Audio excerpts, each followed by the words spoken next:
All right, you guys, week 4, day 3, we're gonna be talking about leading by example, and I really want to deconstruct what leading by example looks like for us, because I think a lot of times we expect our teams to do more than what we are willing to do ourselves. When we're helping them set those goals or those action items, or honestly just giving them advice, I really don't think it's a good business practice to encourage them to do something, like I said, bigger than what we are willing to do ourselves. Now, with that being said, it is totally 100% okay for someone to outperform you, which is always welcome. If anyone wants to outperform me, like, I bow down to you. I celebrate it when anyone has more PRV than me, that sponsors more than me. It is one of my favorite things ever.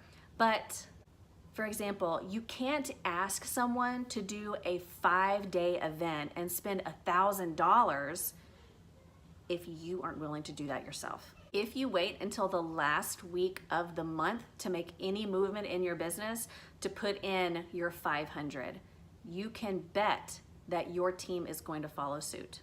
Now, you are going to have those go-getters who go to search YouTube and they're gonna search events to find out who does events, and they're gonna take it upon themselves to reach out to her and ask her questions. So you're always gonna have those people who really have their mind set on something and they're gonna go for it. So the best thing that you can do in those examples is really just to be their biggest cheerleader and support them. But for the most part, your team is going to match your effort when it comes to work ethic. My personal goal is to have 500 PRV within that first week of the month, so I know that I've done everything in my control to ensure that I get paid at title. Now that takes extreme planning in the month before to make sure that I have events booked either at the end of the month so that it rolls over into that first week, or if I have events scheduled that first week of the month. One thing I love to do is called calendar stacking. So I make sure that I have the most amount of parties in the first week going down. So 4 in the first, 3 in the second, 2 in the third, and 1 in the fourth. I want what I do to look as easy and simple as possible so others say, I can do that too. Now, leading by example also includes things that aren't income producing activities like your team culture. So if your team sees you being negative or complaining or pushing back, then they're gonna follow suit and they're gonna do the same thing. You also can't be fake with your team. Like, they know who you are and they know how you are, and they're gonna know whether or not what you're saying is true. So you can't be a positive person with your team and a negative person in life. They're gonna notice that and see that it just doesn't match up. Something else is if you're encouraging your team to do something that you have never done or aren't willing to do. So just remember, like, the core value of authenticity. So just practice what you preach. If you want people to put in 500 PRV, to sponsor people, to have those conversations, to book parties, then you need to be the one who's doing it first. Because if your team doesn't see you doing those activities, then they think, well, I don't have to do that. And a great way to be transparent, you guys, is to go live. Go live and share what you did last week for your business. Super easy, right? You're being transparent.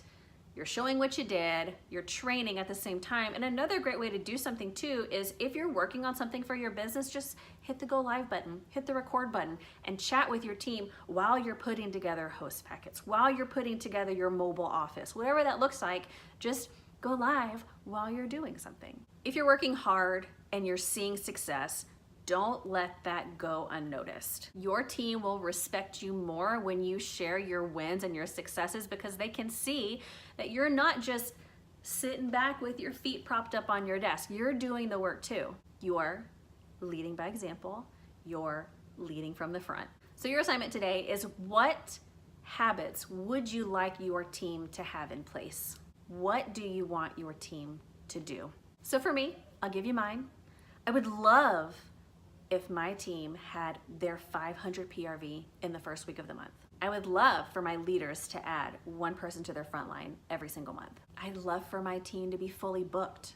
I'd love for my team to be full of cheerleaders when someone joins or has a really awesome suggestion or they hit a certain level. I would love for them to be in the comments cheering them on and being super supportive. So I can't expect my leaders or anyone else on the team to do those things if I'm not doing them myself. I have to walk the walk and talk the talk and lead from the front and lead by example. So again, what habits do you want your team to be doing every single month?